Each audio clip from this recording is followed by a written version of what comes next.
ჩვენი სალექციო კურსის შემდეგი საკითხი არის რელიგიისა და რწმენის გამოხატვის თავისუფლების შეზღუდვა. როგორც წინასაურებში აღნიშნეთ, ეს უფლება, აბსოლუტური უფლება არ არის და გარკვეული პირობებში ის შეიძლება შეიზღუდოს, თუმცა ამ შეზღუდვებს გააჩნია მთელი რიგი წინაპირობები,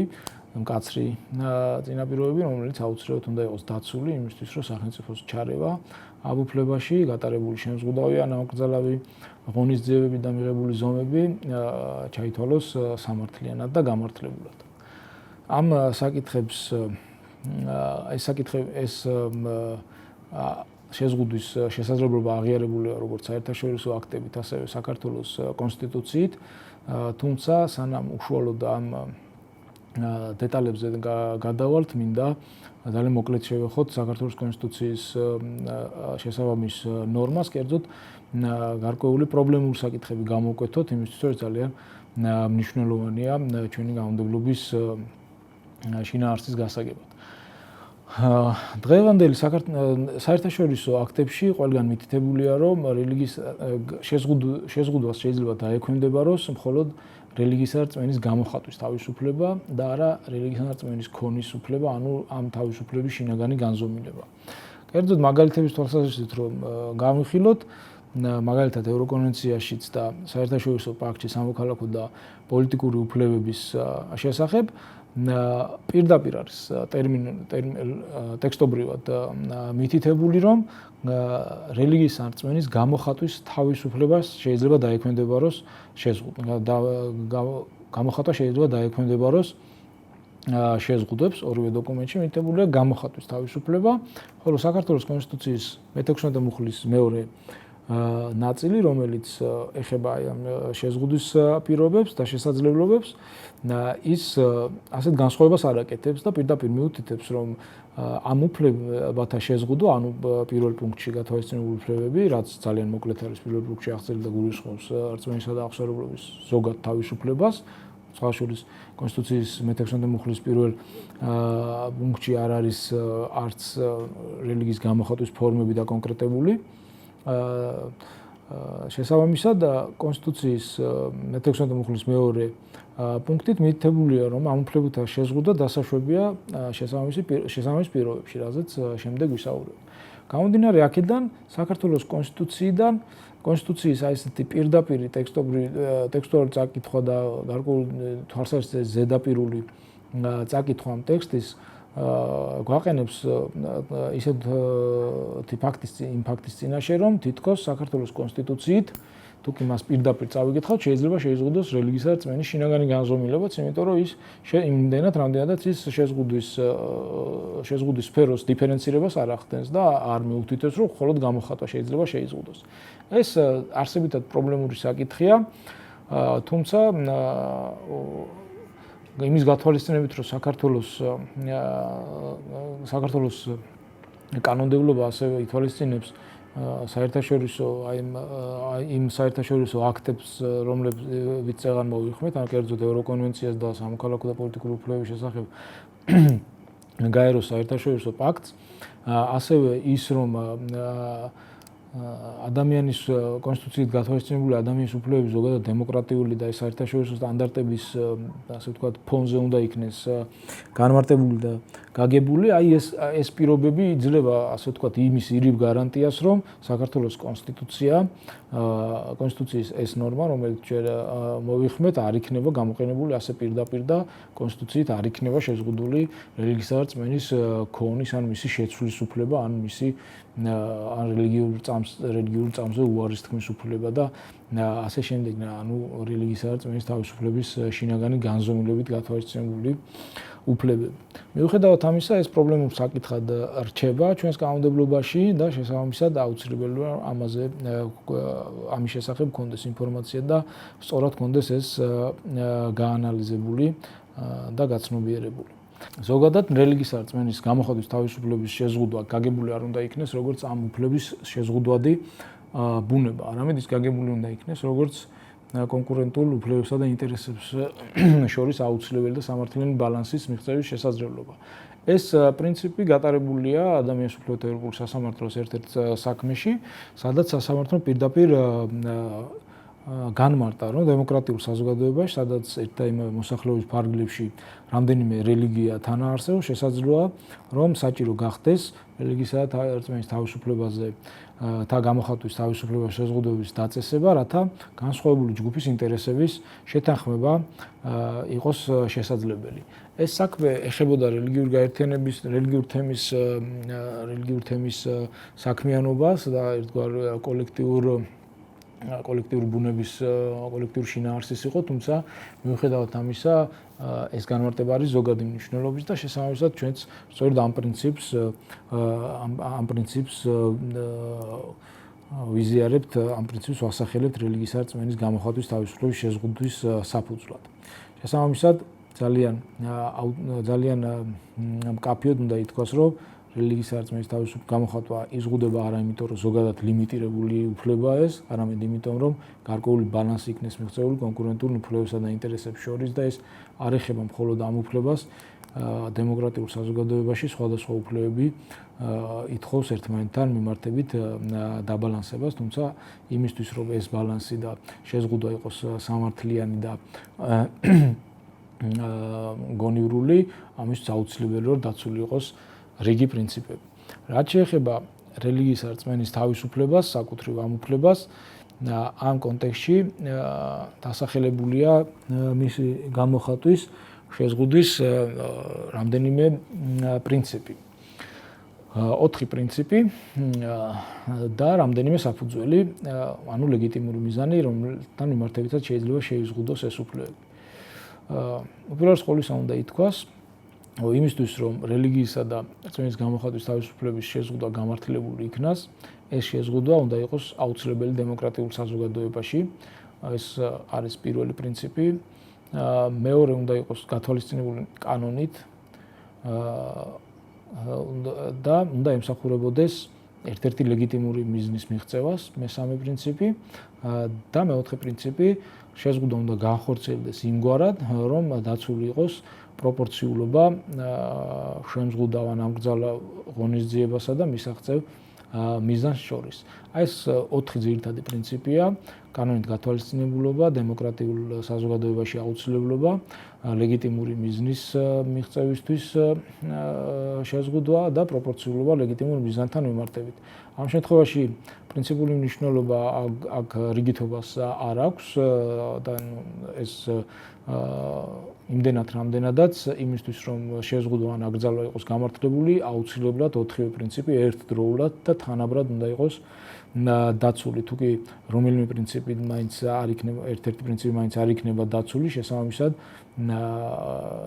შეზღუდვა, რელიგიის რწმენის გამოხატვის თავისუფლების შეზღუდვა არ ჩაითვლება სამართლიანად და ობიექტურად, გონივრულად. რაც შეეხება თითოეულ მათგანს, ძალიან მოკლედ განმარტავთ. პირველ რიგში უნდა ითქვას, რომ შეზღუდვა უნდა იყოს კანონით გათვალისწინებული. ეს პრინციპი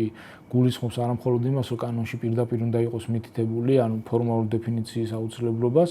ამასთან ერთად გულისხმობს, რომ შეზღუდვა შეიძლება პირდაპირ დეფინირებული არ იყოს კანონში, მაგრამ არსებითად გამომდინარეობდეს კანონმდებლობიდან. მეორეს მხრივ ეს გულისხმობს, რომ არ შეიძლება რელიგიისა და რწმენის თავისუფლებას, გამოხატვის თავისუფლებას დაეკისროს რაიმე სახის თავისუფლება შეიძლება შეიზღუდოს რაიმე ფორმით, რომელიც კანონმდებლობით პირდაპირ არ არის გათვალისწინებული, ან არსებითად არ გამომდინარეობს კანონმდებლობიდან. ეს შეზღუდვა, ეს პრინციპი ემსახურება იმას, რომ არსებობდეს საკუთარი უფლებით სარგებლობის სივრცის და მასშტაბების წინასწარ განჭვრეტადობა და სახელმწიფოს არ კონდეს საკუთარი უფლებამოსილების არა მართლმიერად, არა განაზომიერად ინტერპრეტირების და გარცობის შესაძლებლობა. მეორე მხრივ შეზღუდვა უნდა იყოს აუცილებელი დემოკრატიულ საზოგადოებაში, ეს არ ნიშნავს, რომ ის უბრალოდ სასარგებლო ან გონივრული უნდა იყოს,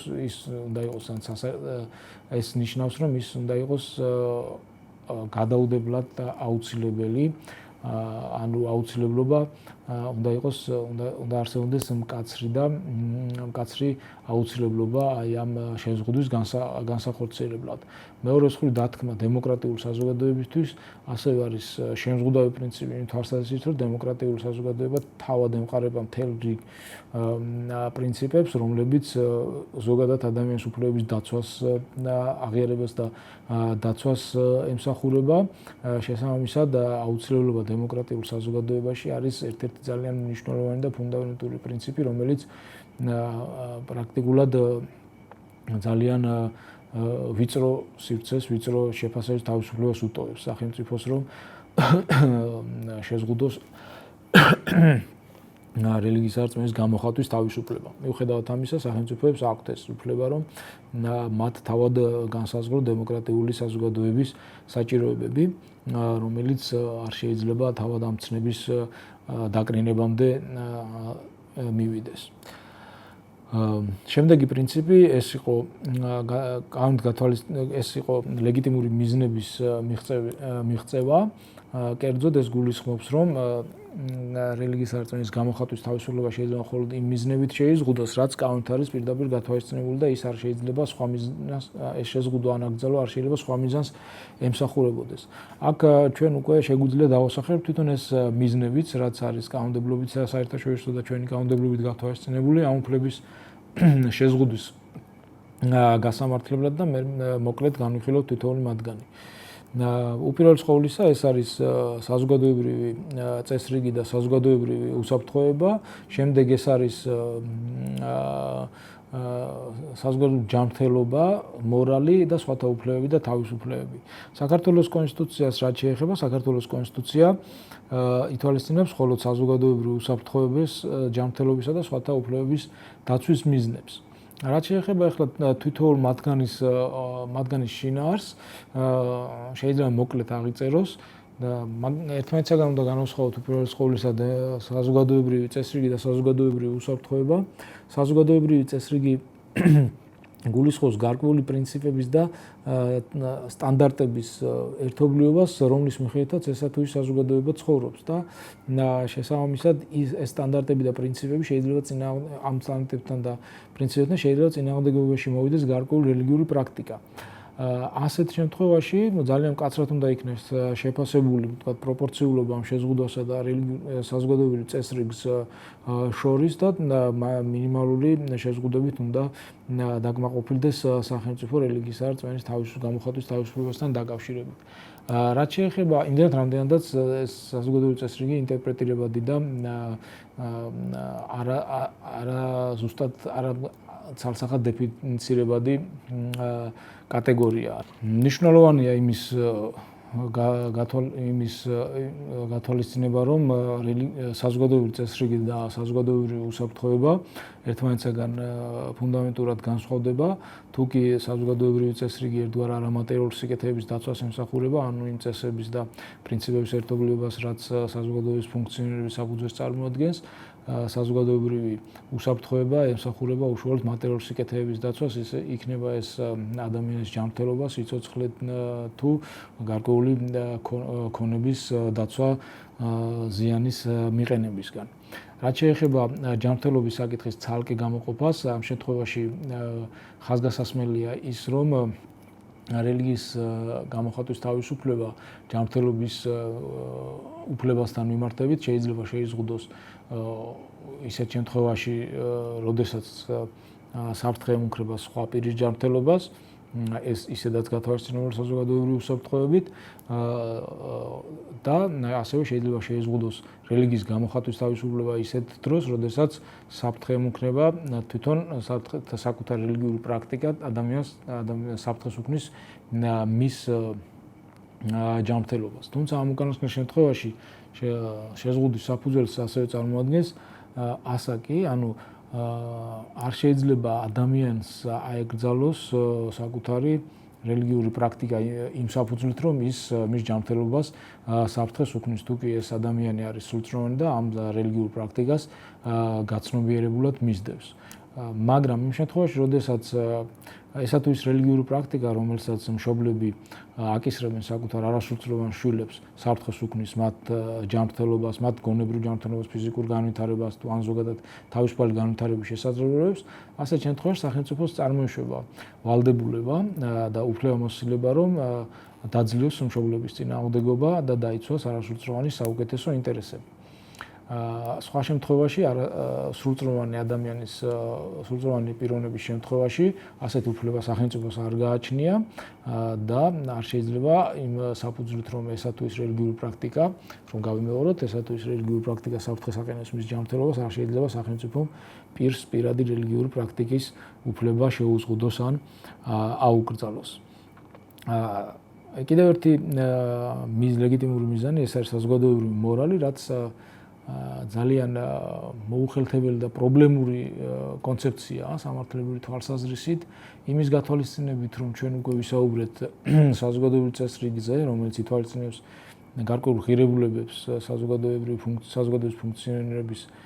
თვის აუცილებელ ღირებულებებს, პრაქტიკულად რთულია იმის განსაზღვრა, რას წარმოადგენს საზოგადოებრივი მორალი და რითი განსხვავდება ის საზოგადოებრივი წესრიგისაგან. ნებისმიერ შემთხვევაში უნდა აღინიშნოს, რომ გაეროს ადამიანის უფლებათა კომიტეტი საკუთარ დოკუმენტში, კერძოდ 22 ზოგადი ტიპის კომენტარში განმარტავს, რომ მორალი არ შეიძლება იყოს საზოგადოებრივი მორალი არ შეიძლება იყოს გაგებული როგორც ერთი კონკრეტული რელიგიური მოძღვრების საფუძველზე ჩამოყალიბებული წესები. შესაბამისად, მორალიც პრაქტიკულად წარმოადგენს საზოგადოებრივი წესრიგის შესაბამის ცნებას, თუმცა ამ შემთხვევაში განსხვავების სახით შეიძლება დავინახოთ ერთადერთი ის, რომ თუკი საზოგადოებრივი წესრიგი არის ზოგადად არამატერიალური სიკეთეების დაცვაზე ორიენტირებული, საზოგადოებრივი მორალი შესაძლოა ჩაითვალოს ერთგვარ სულიერ ღირებულებებთან დაკავშირებულ კატეგორიად, თუმცა მნიშვნელოვანია იმის აღნიშვნა, რომ ადამიანის უფლებათა ევროპული სასამართლოს და კომისიის პრაქტიკაში რელიგიისა და რწმენის თავისუფლების მორალის საფუძვლით შეზღუდვის გამოცდილება პრაქტიკულად არ არსებობს და შესაბამისად ამ საკითხის უფრო ცლად განმარტება შეუძლებელია ჩვენი სალექციო კურსის ფარგლებში, ისე როგორც ზოგადად. და ბოლოს ეს არის ლეგიტიმური მიზანი, ეს არის სხვა პირთა უფლებები და თავისუფლებები. ეს გულისხმობს აქ აღსანიშნავია ორი საკითხი, ერთი ის, რომ კვლავ ვუბრუნდებით ზოგად პრინციპს, რომ ადამიანის უფლებები შეიძლება შეიზღუდოს კონკურენტული უფლებებთან მიმართებით სამართლიანი ბალანსის დაცვის თვალსაზრისით და მნიშვნელობით, ხოლო მეორეს მხრივ საკუთრივ რას ნიშნავს ეს სხვათა უფლებები და თავისუფლებები. ამ მხრივ უნდა განმარტოთ, რომ ზოგადად აქ იგულისხმება არა მხოლოდ კონვენციით და კონსტიტუციით გარანტირებული უფლებები და თავისუფლებები, არამედ კანონმდებლობით გარანტირებული ნებისმიერი უფლება და თავისუფლება, რომელიც შეიძლება პირდაპირ მითითებული არ იყოს, მაგრამ არსებითად გამომდინარეობდეს ადამიანის უფლებებიდან. ასევე ამ უფლებებში შედის ისეთი საკითხი, როგორც არის მაგალითად სახელმწიფოს ვალდებულებები და მოქალაქის უფლებები სახელმწიფოს მხრიდან და ასე შემდეგ. შესაბამისად, ადამიანის უფლებები განიმარტება, სხვა პირთა უფლებები, თავისუფლებები განიმარტება საკმაოდ ვრცლად, მაგრამ ეს მეორეს მხრივ იმას არ ნიშნავს, რომ ამაში ზოგადად ისეთი უფლებები მოვიაზროთ, რომელიც პრაქტიკულად არ არის გათვალისწინებული ადამიანის უფლებებით, არსობრივად არ არის გათვალისწინებული. მას შემდეგ, რაც ლეგიტიმური მიზნების შესახებ მოკლედ ვისაუბრეთ, დაუბრუნდებით რელიგიური წამსის გამოხატვის შეზღუდვის მეოთხე პრინციპს, კერძოდ სამართლიან ბალანსს, პროპორციულობას, შეზღუდვად ქმედებასა და მისაღწევ მიზანს შორის და ამ შემთხვევაში უნდა აღინიშნოს მოკლედ, რომ პროპორციულობა დაცული უნდა იყოს იმდენად, რამდენადაც სახელმწიფოს მიერ გატარებული უნდა იყოს მხოლოდ ის ზომა და მხოლოდ ის ღონისძიება რელიგიისა თუ წამსის რწმენის გამოხატვის თავისუფლების შესაზღუდად, რომელიც ყველაზე უფრო ნაკლებად ზღუდავს ამ უფლებით სარგებლობას იმ ლეგიტიმური მიზნის მიღწევის კონტექსტში, რომელიც კონკრეტულ შემთხვევაში არის დასახელებული. ეს გულისხმობს იმას, რომ რეალურად არ უნდა არსებობდეს სხვა უფრო მსუბუქი მექანიზმი ამ უფლების შესაზღუდად და სახელმწიფოს არ აქვს, ასე ვთქვათ, მოქნილობა და თავისუფლება, რომ გამოიყენოს ნებისმიერი ზომა და ღონისძიება. პროპორციულობა უნდა არის ძალიან მკაცრი შეფასების კატეგორია, სასამართლოებიც მკაცრად აფასებენ ამ პრინციპს, შესაბამისად შეიძლება ითქვას, რომ რელიგიისა და რწმენის გამოხატვის თავისუფლება მიუხედავად იმისა, რომ შეზღუდვადი ბუნება გააჩნია და შეიძლება შეიზღუდოს გარკვეულ პირობებში, იმდენად მკაცრ საფუძვლებს და პრინციპებს ითვალისწინებს, რომ ეს შეზღუდვა არ შეიძლება ჩაითვალოს, ასე ვთქვათ, მარტივად და არ შეიძლება განხორციელდეს მარტივად, როგორც სახელმწიფოსთვის, ასე ვთქვათ, სასარგებლო ღონისძიება ან სახელმწიფოს მიერ მიღებული ზომა საკუთარი ინტერესების ან მიზანშეწონილებიდან გამომდინარე. აი ასე შეიძლება შევაჯამოთ რელიგიისა და რწმენის გამოხატვის თავისუფლების შეზღუდვა და დასკვნის სახით კიდევ ერთხელ ხაზი უნდა გაესვას იმას, რომ შეზღუდვა შეიძლება ემსახურებოდეს მხოლოდ და მხოლოდ უპირატესი მიზნის მიღწევას და კონკურენტულ ინტერესებსა და უფლებების შორის ბალანსის მიღწევის მიზნებს და არა იმას, რომ ეს იყოს სასარგებლო ან პოლიტიკურ მიზანშეწონილებას ემსახურებოდეს სახელმწიფოს მხრიდან. ამ ნაწილით ჩვენ დავასრულებთ